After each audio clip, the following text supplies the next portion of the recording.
Excuse me. Hopefully this one won't get lost because the other one sure did. But anyways, let's talk about the series review because, well, apparently Lupin vs. Pat, when I first did it, it only had less than 50 views. Looking at it now, it's over 700. What the hell? So, yeah, might as well do another one just in case. So that was the beginning one. Here is the ending. How did it go? How did the series actually go? And let me do some crazy stuff while talking about it, shall we? So, how did it go when it comes to that series? I actually thought it was pretty good. It was very, very good. I didn't have any actual sadness of where I'm like, oh, dude, that totally sucked. Oh my gosh. It's like, no, when it comes to Super Sentai, there is no sucky seasons. Well, there is some.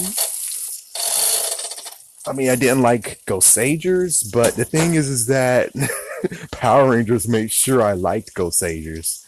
It's like, yeah, I didn't like Ghost Sagers, but well, Super Mega Force and Mega Force, that changed my freaking mind. This one is not really anything. It's not that bad at all. It's pretty good. There's really nothing I could actually say that is like, oh, it's totally bad. So, let's just do a nice little review of all of it all together, shall we? So, all together. Oh, I forgot to do one more thing. Okay. So, of course, all together, the things and everything. So, we have three people who actually had to. They lost their loved ones thanks to a gangler. And it was Zamigo. So they had no choice but to come together and be like, okay, we'll get all these Lupin pieces, and they're just basically enchanted items created by another alien race. So they have to get all those pieces from these ganglers, and as soon as they collect them all, they can make a wish of getting their loved ones back.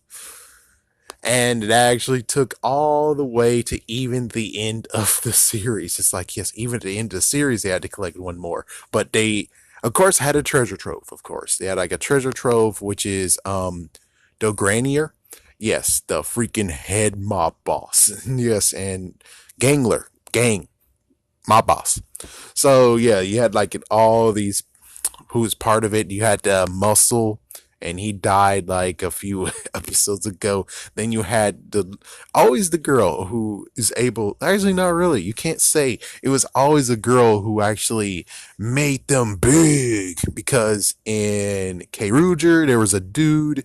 In Ranger it was a dude. So you can't actually say it's always been a lady. Just saying, you can't always say it's actually a woman. So yeah, she got knocked up. Well, she went crazy. It's like holy frick. So she got a knife. It's like oh my gosh, what the frick? And they said her freaking knockout was not good. It was that was not good. And I'm like, nah, it was good. It was good. It was decent. She got taken out the way that she kind of should be. And they were like, oh, but she didn't use the race. Like, no, no. She did a nice experiment of being like, okay, well, I'm going to take my gold safe before I die, put it in this monster. And remember, like, 10 episodes, like the first 10 episodes, like somewhere in that range, we actually see that gold safe ganglers can actually turn big without having a collection piece with doing that. So yeah, they actually gold status, you're able to turn big no matter what. So it's like, yeah, I mean, it makes sense that she's like, oh, let's experiment. Because it's like, why not? I mean, I'm about to freaking die, so I might as well do my last experiment. Being like, yeah, freak you, I'm dead, but freak you. At least the good news is like that's okay, man. I mean, that's okay. So throughout the whole thing, the three that became the Lupin Rangers actually had to run a bistro, and I was kind of interested. Like, so the bistro is it gonna last forever or what? No, it's not gonna last forever. And of course, you have the gold slash silver ranger, the six ranger, special ranger, Noel, and he also is very yeah, and it's kind of funny where some were like, we wanted to have his story already. We wanted to know he's connected. And it took him a long while to actually get there to the connection. Where it's like, I think it's a good reveal. Besides just being like, well, I am actually an alien that was a part of their world too, because we used to be two sides. It used to be Gangler and used to be my species, and they're completely dead now because the Gangler were like, oh, f you, take the Lupin collection, kill them all. There'll be no mercy, no mercy, and they killed them all. So it makes sense. And then it turns out that Lupin, yeah, Arsene Lupin, he actually is like a father to Noel. So it's kind of like basically if they revealed that, oh yeah, he's actually his ward. It's like, it's like that. I mean, it wasn't really a tense reveal, but still, it was a reveal that, yeah, I understand why you had to keep it secret because if they said that, oh, he's actually truly connected to Lupin, to the actual person who has all those Lupin collections and is named after, then it's like, well, it doesn't make sense if you reveal it early. It's like, oh, well, no freaking wonder. You want to revive your freaking, in quotations, father. And it's like, yeah, you could easily figure that out if you tell them already that, yeah, he's like a father to me. But if they waited, which they did, I thought that was a smart move, even though lots of people are like, oh. As for the Patron Rangers, they're just there to save the day. They're just there to save and stop ganglers and stuff. And it's kind of fun that they did have like a special that they actually showed what happens before they have the verse changers. I mean, we did get to see what happened before the verse changers, and then, well, as soon as they get the verse changers and the trigger machines, now they're actually able to be formidable and they have to take down every single gangler. And of course, it was always this confrontation, this issue of where if they destroy someone who has the Lupin piece and they didn't do anything about it, and it's like, oh, well, what the frick? Of course, the confrontation of we gotta get these Lupin Rangers. They're stealing. They're thieves. We gotta take them out. Even though, yeah, some actually say yes, we understand. They are stealing just Lupin pieces. They're stealing from the monsters. How exactly is that actually bad? And it's like, well, the rest of the part is they did kind of, sort of, like after like the first episode or so, they tried to steal, and they kind of did steal from the Pattern Rangers, anyways. Yeah, they took Cyclone and Biker, so, and they took in was it engine? Well, anyways, they took a lot of stuff from police, and of course, if you steal from the police, that's not good. That's not freaking good. So they already incriminated themselves, even if technically all of it was Kyrie. They're still accessories to the crime, though. So it's like they kind of do have some issues they have to actually resolve. There were some funny moments, and then they actually allowed Yumika and what was it, Sakasa? Was it? No, no, Sakia. Yeah. So the green and the yellow ranger. So yellow Lupin Ranger and green Pato Ranger, aka Patron Nigo, they actually have a relationship, and it's like, wow. Yeah. Not to mention, we actually get a nice little thing of why in the world do you have this rookie ahead of Sakasa, aka Patron Sango? And it's like, yeah, they actually explained it in a special. It's like, oh. And actually showed, again, the special showed what happens when they were going against the Gangler without having weapons. And it's kind of crazy. That's like, whoa, the crazy reveal in this, because they actually mixed in that special into the series as well. And I'm like, oh, that's pretty cool. But it's like also it's a sad fact of where you get realizations of the fact of all the ganglers have human forms, and it turns out they actually abducted humans and killed them and used their pelts as disguises. I know that sounds even worse than what it is, but it is. It's very bad. It's very, very horrible. For it's like, and it's like everyone who was frozen that day, that freaking day, they all were taken, and they all were actually in the line of getting killed. So every single time they're like, okay, I'm going to Earth, it's like, okay, well, we need to kill one of these guys. All right, there you go. Skin them alive. Skin them dead. There you go. There's their suit. Here you go. Here's your freaking pelt that you can wear to make you look human. It's like, my gosh. Yes, that's like a really crazy horrorization. Oh my gosh. So yeah, just it actually is a pretty good series. It really is. And then we get to the very end, and I know this is kind of spoiler territory, but at the end, it's like some cool stuff of where they already figured out like some like 10 plus, 20 plus, 30 plus episodes ago that they're like, if we take down Zamigo, we're able to actually free our loved ones. It's like, yeah, so they already have one good thing in a pocket, and that's for the whole collect all the Lupin collection and make a wish. It's like, how does that work? Can it only be one person? Or do they wish together that we wish our loved ones to come back? So it's like, yeah, but the thing is that even with the global freeze, the freeze that happened, there's more people that still would have got killed anyways. It's like they won't be free, or technically they'll kill Zamigo and then they'll be free anyways.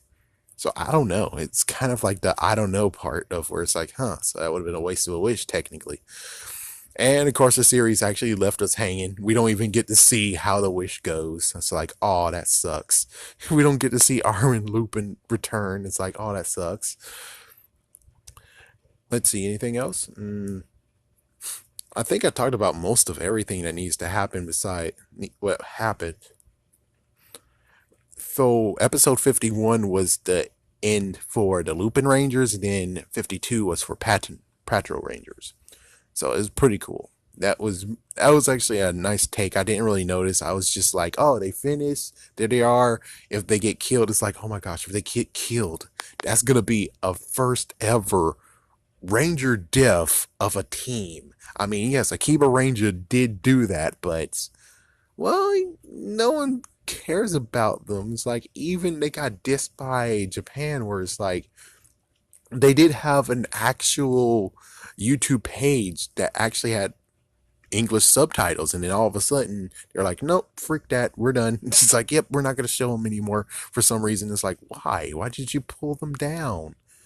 I was happy you did that, and then now I have to go back to actually doing the usual. It's like, you guys were extending a branch. I don't get what happened there. I don't get it.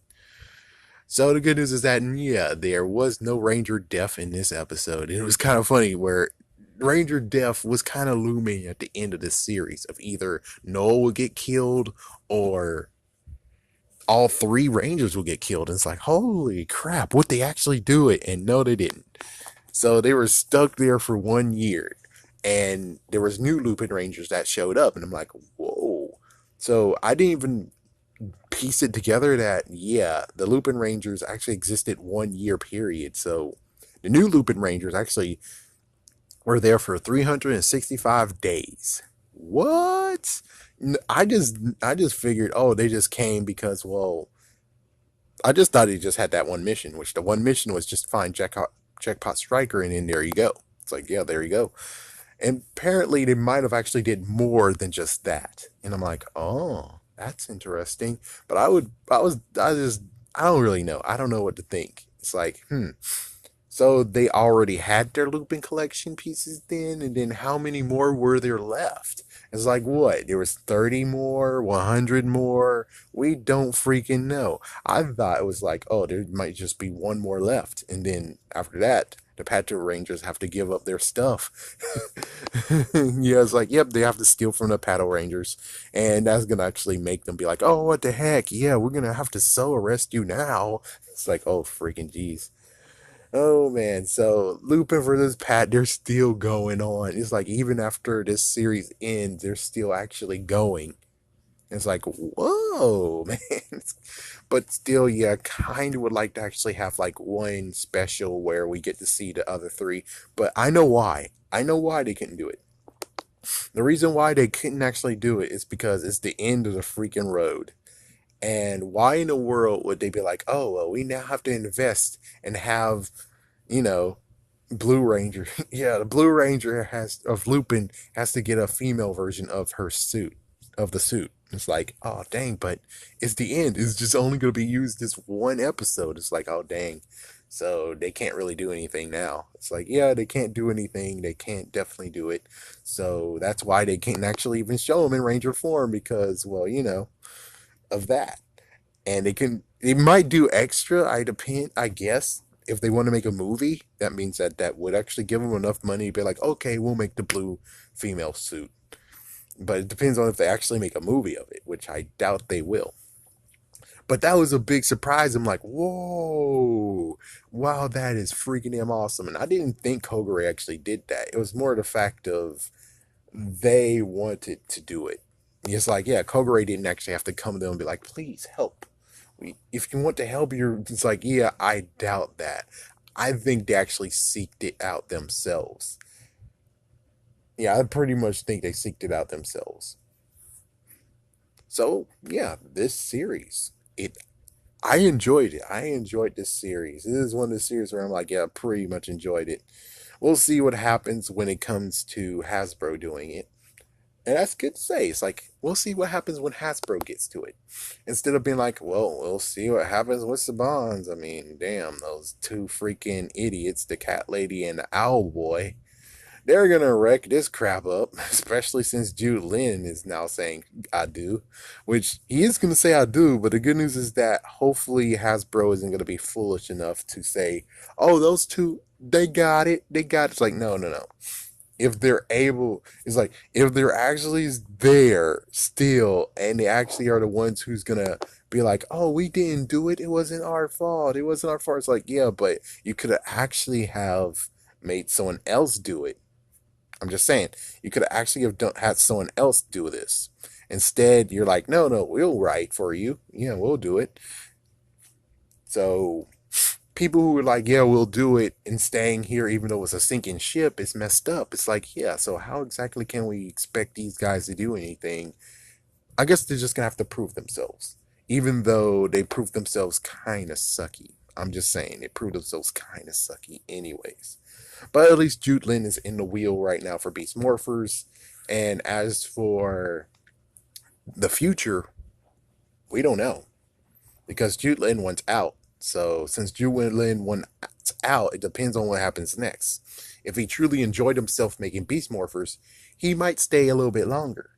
But on the other hand, they really need to get someone who actually knows how to write Power Rangers and can do a good job instead of getting the two interns who just screwed over Ninja Steel. They seriously did. They kind of screwed over Ninja Steel. So for Lupin versus Pat, and they actually will be like, yeah, we're going to write this. It's like, yeah, I'm pretty sure it's going to be very bad. It's going to most likely be very, very bad. But this series is very good. So as soon as Shout Factory actually catch up, which right now they're in what right now? I think they're about to be in Abba Ranger soon. So it's going to be a long while until they actually get to this point. But I definitely think that it will be a good one to watch. It definitely is.